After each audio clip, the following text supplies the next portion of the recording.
Hey everyone, JT here, the record collector of So I Married a Record Collector, coming to you with a new video going solo as Heidi recovers from her surgery, which like I said, she's recovering very well, doing well. And I thought I'd do another video of recent purchases, although not very recent, they go back a few months already. And I still had a pile of 45s from my last recent purchases video where I forgot to do them. I think I was doing a live stream and I forgot about a pile on the side. So some of these are quite old. I have a pile of 45s, a pile of LPs, and of course, I got some CDs because they're getting so cheap. So anyway, I'll show you the 45s first. This first one, I don't know, Columbia Records in the mid-60s put out quite a number of odd novelty 45s. This is by the Inconceivables, and it's called Hamburger Patty. Sounds a bit like the Detergents Leader to Laundromat kind of comedy, and it's just about a girl who's flipping burgers for a living and the guy's in love with her. Like I said, it's by the Inconceivables from 1966. As you can see, it's a white label promo. The only name I recognize here who's anybody to me is arranged by Al Casey, who was a guitar player from Phoenix, I believe. Worked with Duane Eddy and Lee Hazelwood. So I got this on eBay. I actually bought this because I confused it with something else on Columbia, and I bought this. So it's an odd little novelty record. Not bad to have. This one, I mentioned on our intro video where we introduced ourselves to the VC that I'm a big fan of what I call the Hemming Trilogy. Beverly Hillbillies, Green Acres, Petticoat Junction. Now, one of the guys that played an engineer on Petticoat Junction was a country and western singer star. I think he was in some early western TV shows. Smiley Burnette, and this is on the Abbott label. Oh, I can't remember what year right now. I guess that'd be early 50s. But I heard this on our friend Ben Hamper's show on WNMC, Head for the Hills. And I love to read about Route 66, and this is on Abbott. It's called Chugging Down 66 by Smiley Burnette. The other side is one called Mucho Gusto, which I have not played. But another, I think when I was trying to find a copy, I kept seeing more 78s of this.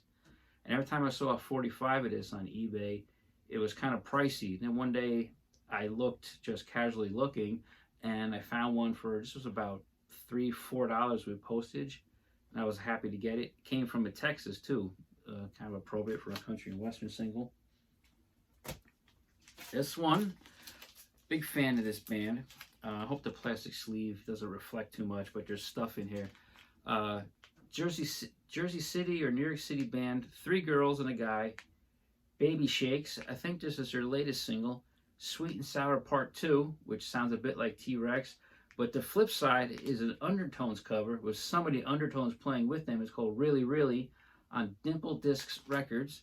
And they sent me a pin, a patch, a little card, and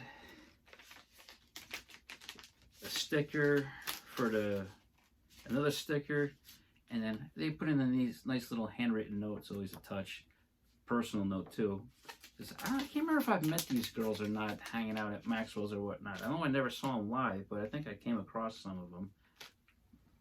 I think this came out last year. And you know, we're big fans of the Rockford Files, and I've been watching this on eBay for a while. And I never knew there was a UK disco version of the theme song. This is Alan Bound on CBS UK with his version of the Rockford Files theme, like I just said, a bit disco-y. This is from 1975. Alan Bound has a career in British rock and roll going back to the 1960s. Sorry, we should edit out the putting records back in sleeves, but this next one, someone mentioned this on Facebook, and I said, oh, that looks like a cool thing to have. This is on the T-Neck label from '69, credited to the Brothers 3.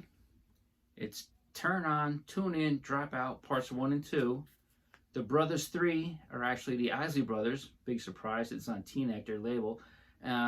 It sounds like a bit of a loose psychedelic funk jam, bit in the vein of Funkadelic, Parliament, P-Funk. I don't think it charted, but this is really good if you're a fan of like early Funkadelic, early Parliament, and especially the Isley Brothers at that time. This record is really bad. My friend Ruru got a copy of this, and since I'm from New Jersey, I always look for records that are kind of about New Jersey or mention the towns or something. This is Going Back to Hackensack by Bo James on Nickel and Dime Records Incorporated,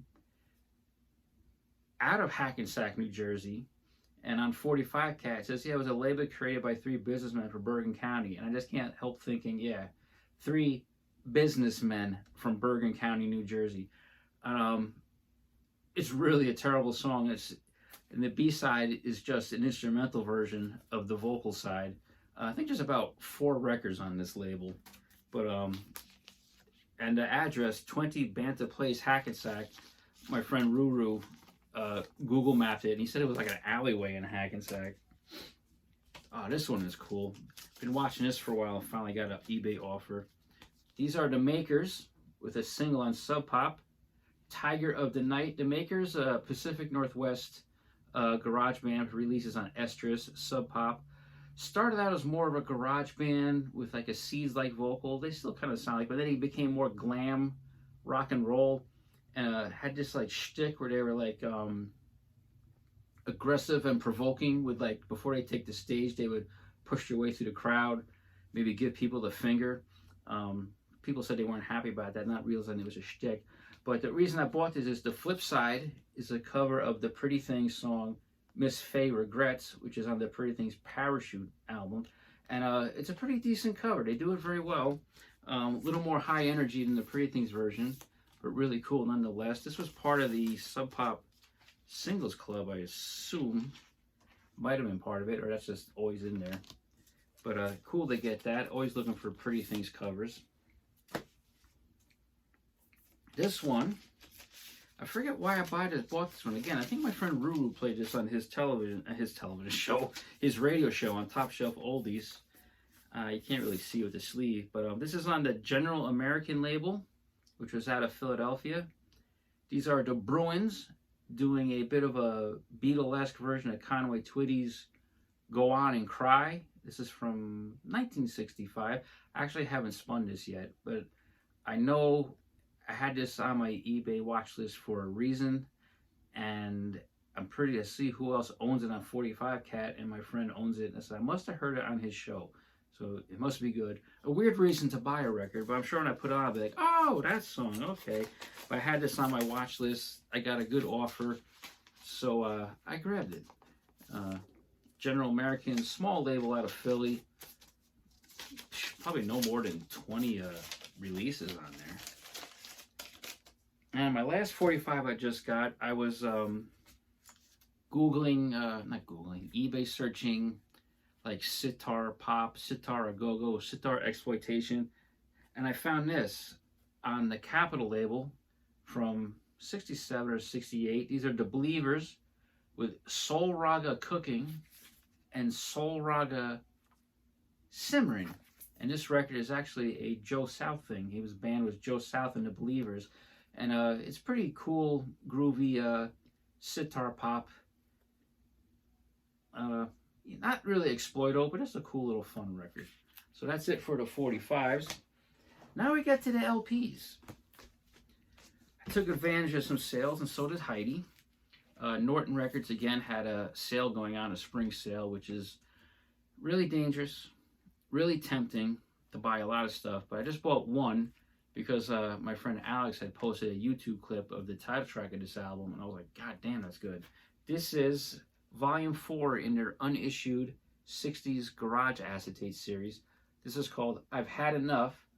Like I said, my friend Alex posted the title track in one of our Facebook groups. Where'd it go? And the name of the artist is unknown. It's just on an acetate label called World United Studios, New York, March 28th, 1966. But this also has a lot of good stuff on it, I'm told. It also has something that I already had on a Norton 45, which is a song called Zippered Up Heart by The Rain, R-E-I-G-N, which is the first recording by Johnny Thunders when he was a mere teenager. So this should be, of course, I love 60s garage rock. This should be a blast to listen to. And also, I will show these two together because they go hand in hand. Those of you who are using that Whatnot app, there's a seller on there who, the record spinner, Dylan, also bought stuff from him recently, and none of us know how this guy is getting this stuff and is able to sell it at $10 a pop. But Heidi got me these two recently. I know a lot about this artist. I have a best of CD by his first band. My record store boss Izzy was a big fan, so I heard a lot of this stuff, some of the later soul albums in the store a lot. But Heidi got me 2 vinyl copies of Rory Gallagher. The first one is the 50th anniversary edition of his debut album, 3 LP set. Has the regular album, alternate takes and outtakes, and side F is BBC sessions or live. Maybe it's a live concert, I don't know. But this is a nice big hefty set. It's on Polydor. $10. How does this guy do it? And the next one is the whole Rory Gallagher BBC John Peel Sunday concert. 6 tracks. Of course, it has Laundromat. This should be good. You know, I have a CD of his band Taste. Like I said, I'm familiar with his solo stuff because Izzy was a big fan, so it should be fun to rediscover these things. Now, record store day. Not a huge fan. I got a love-hate relationship. I'm not getting up early in the morning and waiting online to go get records with these amateurs. We went to our first local store, RPM. Heidi got 2 things. I just got 1. I was looking for that Surfing on the Great Lakes comp from Sundays, but it sold already. But I picked up the Ramones, Pleasant Dreams, the New York City mixes, which I am enjoying very, very much. Pleasant Dreams is one of my favorite Ramones records, more like a pop-punk record. And these New York mixes before Graham Goldman kind of glossing them up a bit. They have more of that like Ramones New York vibe, a little rough around the edges. Has a few unreleased tracks on here, songs that they revisited later in their career, like I Can't Get You Out of My Mind and Touring. And the other unreleased song is Sleeping Troubles, which was on the expanded CD. Inner sleeve. Is this colored vinyl? I can't remember. Yeah, yellow vinyl, you know. But one of my favorite Ramones records, and nice to hear, interesting to hear, rougher pre-Graham Goulman produced Strawberry Studios demos. Like I said, it has more of a New York vibe to it. Then we headed over to the other record store in town, Eugene's Record Co-op, who just reopened a new location. And we walked in, and for record store day, it was kind of sad. There was nobody in the place. He wasn't able to acquire, I guess, a lot of items for record store day, or maybe people already came in and bought a lot. And felt bad because they're nice guys. I chat to them all the time. I think they may know I work at the radio station. We work at the radio station. And I had to buy something. And I already pre-ordered this album and got it on CD straight from the record label, but I couldn't leave without buying something. So I bought a vinyl copy of Mudhoney's new one, Plastic Eternity, on Sub Pop. Before anybody goes, hey, what's that sticker? That's the record store's sticker they put on there, so it's not something from Sub Pop. They didn't actually even look at this yet. It's on whatever you call that, marbled vinyl, colored vinyl. I don't know how they describe that. It looks like concrete to me. Yeah, Mudhoney's new one, favorite band of mine. Saw them in '92 on the Piece of Cake tour. Still absorbing the CD. I like a few songs on here already. I already played Move Under on the radio show. A couple more are going to spin soon. Little Dog seems to be the track that they're pushing with the video, which is pretty cool. Let's see, what next? Somebody somewhere, one of my friends on Facebook, posted a clip of this band and wondered why they were never bigger. They made a couple records in the 70s. I think their 3rd and 4th were produced by Elton John and were on his Rocket label. They're a spin-off of the British band The Marmalade. I don't know which one of these guys were in The Marmalade first, and he might be like a guy that joined The Marmalade in the early 70s after Reflections of My Life. But they're a trio, and they're advertised as sounding like Badfinger. And this is their debut album on RSO from 1973. They're just called Blue. The album is self-titled, Blue. I looked it up. It was hard to search for this on eBay, so I had to add things like Blue, Badfinger, RSO, Marmalade, and I came across a steel seal copy for $9.99, whereas all the other copies that were open, people were charging $30 or more. Um, and it was in the description. Sounds like Badfinger, so I'm looking forward to checking this out. Band members are Hugh Nicholson, who I think was the one in the Marmalade, Ian McMillan, and Timmy Donald. Don't know if it was produced by anybody. Oh, produced by the band. No, it's on RSO in America. But yeah, they later signed to Rocket, and Elton John produced two of the records. They may have had a minor top 40 hit here. This is another thing about Record Store Day. I say this a lot. Time is your friend. If you can be patient and you want to save money, if you miss out on something on Record Store Day, or you're like, damn, that's too expensive, a few years later you'll see these on eBay reduced. And I missed out on this one when it came out. This was a 2020 Record Store Day release, but I found one on eBay when this, usually Record Store Day, this thing was like $30 or something. I got this for about $14. This is a 60s garage comp called Double Whammy, a 1960s garage rock rave up on Kraft. Still sealed. Originally $29.99. Like I said, with the shipping, I paid like $14.98. Not much on here I don't already have. I wanted it for the title track by Jack Beatty and the Chessmen. There's full-length version of The People in Me from the Music Machine. 202 unreleased cuts. Oh, Lonnie Duvall, Attention. The Police doing Can't Get Enough. But some of the stuff, I already had. Some of it I didn't, so it should be fun to listen to.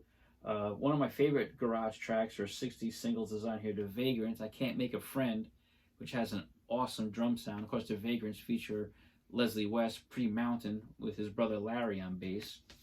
There's the back cover. Sorry, it's that shiny foil. You can't really make out too much. So yeah, if you can be patient, time is your friend. You'll get this Record Store Day stuff on eBay a few years later, much cheaper. Now again, going back to Whatnot, and Heidi's watching this guy's auctions and coming up with stuff that's only $10 and no one's bidding on it. And for such a big fan of this band, I never owned this on record. I first had it on cassette, and I had the cassette in high school. Then I got the CDs, the first CD that came out, and then the expanded remaster. But she said, hey, do you want this? It's only $10. I said, yeah, sure. I've never had one. A copy of Who Are You? This is on Polydor Universal. Originally released in 1978. There's the back cover. I just never had on vinyl. Now I got one, which should be neat.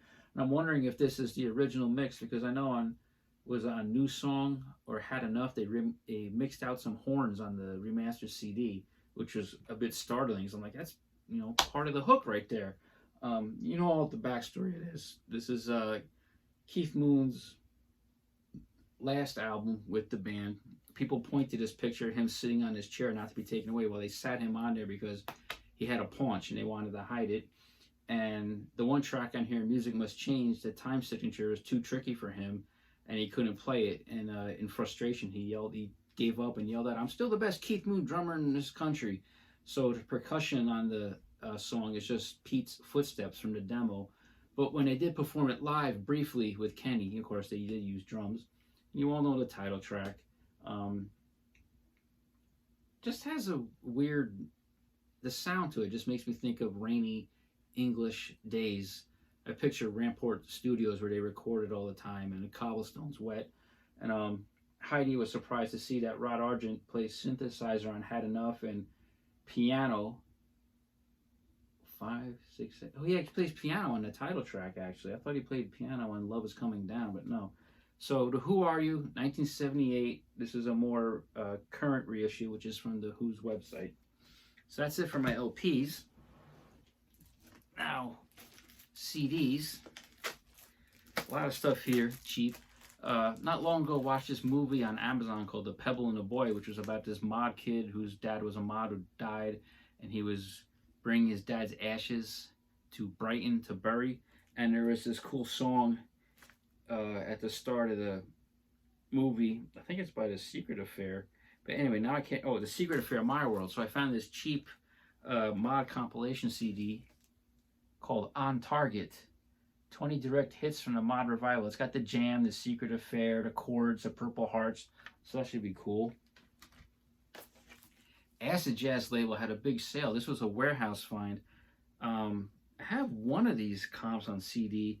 But this is a 3 CD box set of rare mod from Acid Jazz label. A lot of rarities and unreleased things. This is going to be fun to break into.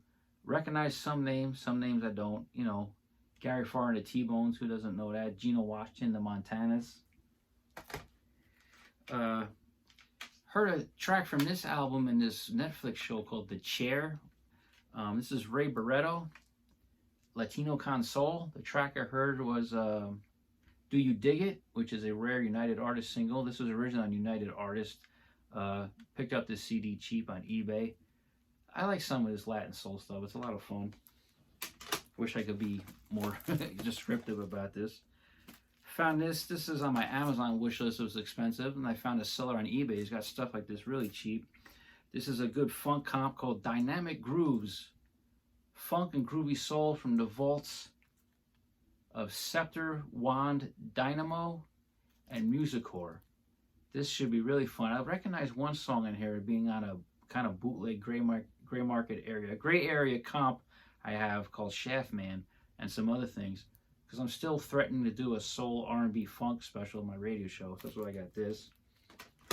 This next one, Heidi, a song on this came across on Heidi's Spotify. We're like, what the hell is this? This is Ted Hawkins, Watch Your Step on Rounder from, it says 82 and 83. But the song we heard was called Who Got My Natural Comb, which is just this crazy.